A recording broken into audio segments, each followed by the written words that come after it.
আসসালামু আলাইকুম গাইস, কিতা করবালা আছেন? ইনশাল্লাহ আমি ভালো আছি। তো আজকে গেলাম বন্যা প্লাবিত মানুষের অবস্থা দেখে খুবই দুঃখ লাগছে। তো আপনারা লগে থাকুক এবং আমি চেষ্টা করব দেখাইবার।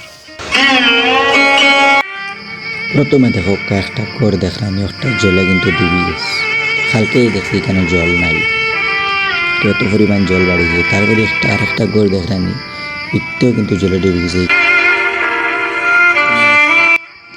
তারপরে আইলাম, আইয়া দেখলাম নদীতে তো জল।